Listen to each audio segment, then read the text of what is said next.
महादेव जानकर आज शरद पवारांची भेट घेणार आहेत। जानकर म्हाडा लोकसभा निवडणूक लढवण्याची शक्यता असल्यामुळे ही भेट होणार असल्याची माहिती मिळते। पुण्यामधील पवारांच्या मोदी बागेतील घरी ही भेट होणार आहे। कोल्हापूर लोकसभेसाठी काँग्रेसच्या वतीने शाहू महाराज छत्रपतींच्या नावावरती शिक्कामोर्तब करण्यात आले। शाहू महाराजांच्या नावाची अधिकृत घोषणा आज करण्यात येणार आहे। शिवसंग्रामच्या नेत्या ज्योती मेटेंचा आज शरद पवारांच्या राष्ट्रवादीमध्ये प्रवेश होणार आहे। बीड लोकसभेसाठी ज्योतिताई मेटे यांचं नाव निश्चित झाल्याची माहिती आहे। तर आज बीड लोकसभेमधील पदाधिकाऱ्यांची शरद पवार यांच्या उपस्थितीमध्ये बैठक होणार आहे। सुनेत्रा पवार आज बारामती लोकसभा दौऱ्यावरती आहेत। यावेळी त्यांनी तांदूळवाडी भैरवनाथ मंदिरामध्ये दर्शन घेऊन दौऱ्याची सुरुवात केली। तसंच त्यांनी अनेक ठिकाणी महिलांच्या भेटी घेत संवाद साधला। आमदार रोहित पवार हे उत्तर महाराष्ट्राच्या दौऱ्यावरती आहेत। मालेगावमध्ये राष्ट्रवादी कार्यकर्त्यांची बैठक घेऊन त्यांनी माजी आमदार आसिफ शेख यांची भेट घेतली। यावेळी माध्यमांशी बोलताना भाजप जातीपातीचे राजकारण करत असल्याचा त्यांनी आरोप केला। हातकणंगले लोकसभा मतदारसंघामध्ये 8,200 कोटींची विकास कामं केली आहेत, पण काही विघ्नसंतोषी लोक कामं मंजूर नाहीत आणि वर्क ऑर्डर नसल्याचं सांगतात। तसं त्यांनी सिद्ध करून दाखवावं, मी लोकसभा निवडणुकीला उभा राहणार नाही असं आव्हान हे खासदार धैर्यशील माने यांनी दिलं। नाशिकमधील सिटीलिंक बस कर्मचाऱ्यांचा संप अजूनही सुरूच आहे। आज संपाचा 7वा दिवस आहे। कालची बैठक निष्फळ ठरल्यानं कर्मचारी संपावरती ठाम आहेत। त्यामुळे नाशिककरांना मोठा त्रास सहन करावा लागतो। संभाजीनगरमध्ये रिलायन्स पेट्रोल पंपावरती पाणी मिश्रित पेट्रोल विक्री प्रकरणी खंडपीठामध्ये याचिका दाखल करण्यात आली आहे। या याचिकेवरती पुढच्या सुनावणी ही 10 एप्रिलला होणार आहे। विदर्भाला आज सुद्धा पावसाचा इशारा देण्यात आला आहे। नागपूर, गोंदिया, गडचिरोली, चंद्रपूर, भंडारा आणि अमरावती या जिल्ह्यांमधील काही भागांमध्ये हलक्या ते मध्यम पावसाचा अंदाज हवामान खात्याने वर्तवला आहे। अमरावतीच्या धामणगाव रेल्वे तालुक्यामध्ये आष्टा झाडा परिसरामध्ये गारपिटीसह अवकाळी पावसाने हजेरी लावली आहे। त्यामुळे उन्हाळी हंगामातील तीळ, भुईमूग, कांदा आणि काढणीवरती असलेल्या गहू पिकांचं नुकसान होण्याची शक्यता आहे। खाद्यतेलाच्या दरामध्ये घट झाल्यानं सर्वसामान्यांना दिलासा मिळालाय। खाद्यतेलाच्या 15 लिटरच्या डब्यामध्ये वर्षभरामध्ये 200 ते 300 रुपयांची घट झाली आहे। तर किरकोळ बाजारामध्ये 1 लिटर तेलाच्या पिशवीमागे 20 ते 25 रुपयांची घट झाली आहे। जालन्यामध्ये 2 दिवसांपासून ढगाळ वातावरण पाहायला मिळत आहे। ढगाळ वातावरणाचा गहू पिकावरती परिणाम होण्याची शक्यता आहे। त्यामुळे शेतकरी पुन्हा एकदा संकटात सापडला। नाशिकमध्ये तापमानाचा पारा 35.5 अंशांवरती पोहोचला आहे। हवेतील आर्द्रता नष्ट झाल्यानं तीव्र उकाडा जाणवतोय। दुपारच्या वेळी उन्हाची तीव्रता जास्त असल्याने सर्वसामान्य नाशिककरांना घराबाहेर पडणं सुद्धा मुश्किल होत आहे। विदर्भामध्ये तुरळक पावसासह गारपीट झाल्याने कमाल तापमानाचा पारा किंचित कमी झाला आहे। मंगळवारपासून राज्यामधील कमाल तापमानामध्ये पुन्हा एकदा वाढ होण्यास सुरुवात झाली आहे। मालेगावचे तापमान 39 अंशांवरती गेलं होतं। दिवसेंदिवस तापमानामध्ये वाढ होत असल्यामुळे डॉक्टरांकडून काळजी घेण्याचं आवाहन करण्यात आलंय। तर थंड हवेचं ठिकाण म्हणून प्रसिद्ध असलेल्या लोणावळा खंडाळा परिसरामध्ये सुद्धा तापमानाचा पारा वाढत असल्यानं रस्ते ओस पडू लागले।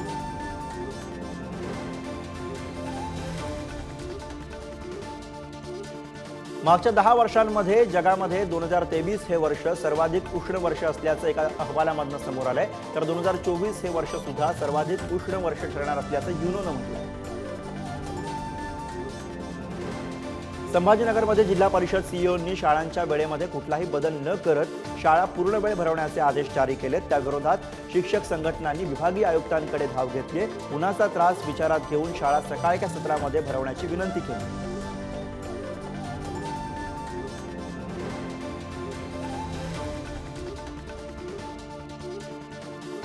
नाशिकच्या प्रभाग 29 मध्ये पाण्याची भीषण समस्या निर्माण झाली आहे। गेल्या 8 दिवसांपासून पाणीपुरवठा होत नसल्यानं नागरिकांनी संताप व्यक्त केला आहे। 2 दिवसांमध्ये पाणीपुरवठा न झाल्यास तीव्र आंदोलनाचा इशारा देण्यात आला।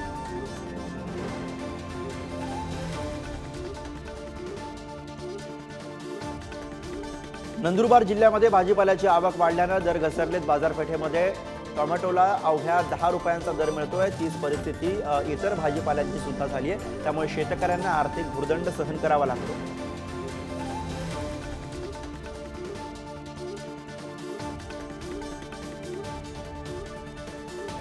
वाशिम जिल्ह्यामध्ये अल्पभूधारक शेतकऱ्यांकडून गेल्या 7 वर्षांपासून रेशीमचं उत्पादन घेण्यात येत आहे। त्यामुळे शेतकऱ्यांना इतर पिकांच्या तुलनेमध्ये चांगला नफा मिळतोय। त्यामुळे शेतकऱ्यांनी समाधान व्यक्त केले। नंदुरबारमधील खासगी ट्रॅव्हल्सधारक अव्वाच्या सव्वा भाडं घेऊन प्रवाशांची लूट करतायत। पुण्यासाठी 1800 रुपये आकारण्यात येत असून याकडे आरटीओचं दुर्लक्ष होत आहे। त्यामुळे यासाठी नियमावली लागू करण्याची मागणी प्रवासी करत आहेत। गोरगरीब आणि गरजू रुग्णांच्या सुविधेसाठी संभाजीनगरच्या घाटी रुग्णालयामध्ये 27 फेब्रुवारीपासून दुपारच्या वेळी ओपीडी सुरू करण्यात आली आहे आणि याचा आतापर्यंत 893 रुग्णांनी लाभ घेतल्याची माहिती रुग्णालयाने दिली।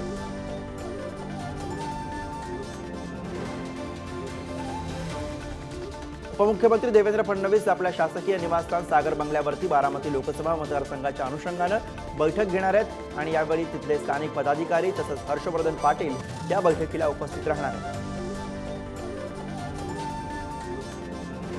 म्हाडा लोकसभेचा तिढा सोडवण्यासाठी फडणवीस आणि अजित पवारांच्या उपस्थितीमध्ये रामराजे नाईक निंबाळकरांसोबत सागर बंगल्यावरती चर्चा करण्यात आली। यावेळी निंबाळकरांनी कार्यकर्त्यांशी बोलून निर्णय घेणार असल्याचं म्हटलंय।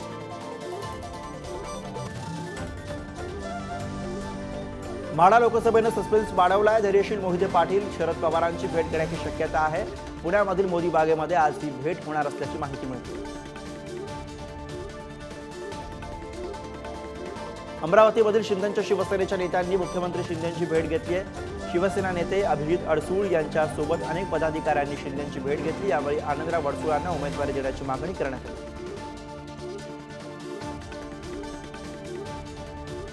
सांगलीच्या जागेवरनं मवियामध्ये तणाव वाढण्याची शक्यता आहे। माझ्या उमेदवारीबाबत आता धाकधूक वाटत नाही असं वक्तव्य चंद्रहार पाटलांनी केलंय। माझी उमेदवारी मातोश्रीवरनं फायनल झाली असंही त्यांनी म्हटलंय। तर सांगलीच्या जागेसाठी काँग्रेसही आग्रही आहे। लोकसभा निवडणुकीच्या पहिल्या टप्प्यामध्ये आजपासून सुरुवात होते। यामध्ये पूर्व विदर्भातील नागपूर, रामटेक, भंडारा, गोंदिया, गडचिरोली, चिमूर, चंद्रपूर या 5 लोकसभा मतदारसंघांचा समावेश असेल।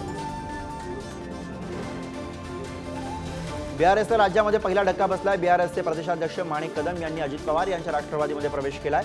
त्यामुळे परभणीसह राज्यामध्ये केसीआर यांना मोठा धक्का बसलाय।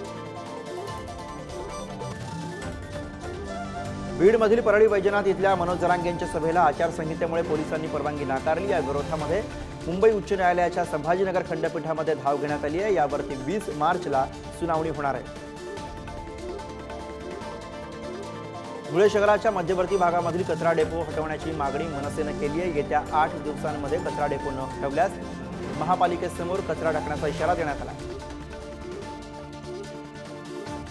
पुण्यामधील सावित्रीबाई फुले विद्यापीठामध्ये 11 अध्यापकांकडे 40 विभागांचा पदभार आहे। त्यामुळे नवीन नेतृत्व मिळण्याच्या प्रक्रियेला खेळ बसली आहे। एका व्यक्तीला एकच पद देण्याचा निर्णय विद्यापीठाने घ्यावा अशी मागणी अधिसभा सदस्यांकडून करण्यात आली। कोल्हापूर शिवाजी विद्यापीठाच्या लोकस्मृती वसतिगृहासाठी विलो मॅथर कंपनी मार्फत 13,21,171 रुपयांचा निधी कुलगुरूंकडे देण्यात आला। यावेळी विलो मॅथर कंपनीसोबत शिवाजी विद्यापीठाचे जुने ऋणानुबंध असल्याचं कुलगुरू डॉक्टर शिर्के यांनी म्हटलं। आगामी लोकसभा निवडणुकीमध्ये 85 वर्षांपेक्षा अधिक वय असलेले ज्येष्ठ नागरिक तसंच दिव्यांग मतदारांना टपालद्वारे मतदान करता येणार आहे। मतदारांना 12 फॉर्म घरोघरी देण्यात येणार आहेत। 12 एप्रिल ते 17 एप्रिल या कालावधीमध्ये तो फॉर्म निवडणूक अधिकाऱ्यांकडे पोहोचवणं आवश्यक असेल। सांगलीमध्ये लोकसभा निवडणुकीच्या पार्श्वभूमीवरती महापालिकेचा आयुक्त आणि उपायुक्तांची बदली करण्यात आली आहे। आता नवीन आयुक्त कोण असणार हे पाहणं महत्त्वाचं असेल। सातारा एसटी विभागामधील बसवरती लावण्यात आलेले जाहिरातींचे फलक हटवण्यात आले आहेत। लोकसभा निवडणुकीची आचारसंहिता जारी करताच आता सातारा एसटी विभाग सुद्धा सज्ज झाला आहे। नाशकामध्ये लोकसभा निवडणुकीच्या पार्श्वभूमीवरती राजकीय पक्षांचे बॅनर्स, झेंडे, पोस्टर्स हटवण्याची मोहीम सुरू आहे। आचारसंहितेची काटेकोर अंमलबजावणी करण्यासाठी यंत्रणा कामाला लागल्यात। आतापर्यंत एकूण 59,045 बॅनर्स आणि झेंडे हटवण्यात आले। कोल्हापूरमध्ये लोकसभा निवडणुकीसाठी जिल्हा प्रशासनाने पालिकेच्या 400 कर्मचाऱ्यांची यादी मागवली। यामध्ये वर्ग 2 आणि वर्ग 3च्या कर्मचाऱ्यांचा समावेश आहे। मुळामध्ये पालिकेमध्ये 40 ते 50% पदं रिक्त आहेत। त्यामुळे नागरी सुविधांसह इतर कामांवरती परिणाम होण्याची शक्यता आहे। कोल्हापूर शहरामध्ये तरुणीला मोकाट कुत्रे चावल्यानंतर तिचा रेबीजने मृत्यू झाला होता। या प्रकरणाची केंद्रीय तज्ज्ञांच्या पथकानं गंभीर दखल घेतली आहे। हे पथक मृत्यू प्रकरणाची चौकशी करून शासनाला अहवाल सादर करणार आहे। यातून काय निष्कर्ष निघतो हे पाहणं महत्त्वाचं असेल।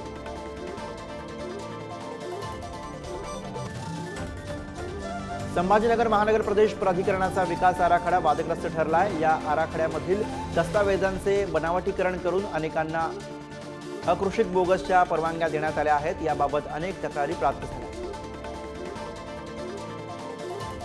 नंदुरबारमधील सातपुडा पर्वतरांगेमध्ये पावसाच्या पुलांनी सातपुडा हा बहरलेला पाहायला मिळतोय।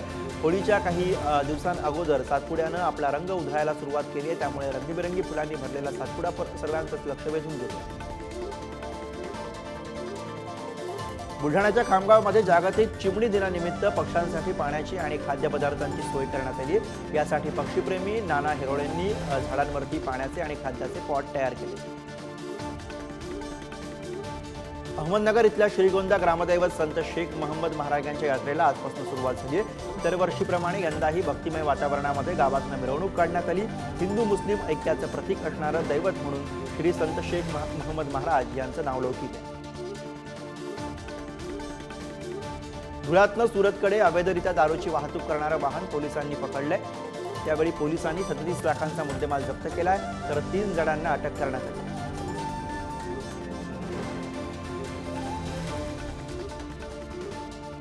स्वतःच्या शाळेतील सहकारी उपशिक्षिकेकडनं 1000ची लाच स्वीकारताना एका मुख्याध्यापकाला रंगेहात पकडले। धुळे लाचलुचपत प्रतिबंधक विभागानं ही कारवाई केली। या प्रकरणी मुख्याध्यापक प्रदीप परदेशी यांना अटक करण्यात आली। भिवंडीच्या तळपाडा इथं भंगाराच्या दुकानाला भीषण आग लागली। आगीमध्ये 3 टेम्पो आणि चहाची टपरी जळून खाक झाली आहे। दुकानामध्ये सिलेंडरचा ब्लास्ट झाल्यानं ही आग लागल्याची माहिती समोर आली आहे। सुदैवानं आगीमध्ये कुठलीही जीवितहानी झाली नाही। जालन्याच्या जाफराबाद तालुक्यामध्ये भारत बुद्रुक इथं शेतकऱ्याचा पानमळा आगीमध्ये जळून खाक झालाय। त्यामुळे शेतकऱ्याचं 3 लाखांचं नुकसान झालं। चोरीचे दागिने विक्रीसाठी आलेल्या एका सराईत चोरट्याला मिरज पोलिसांनी अटक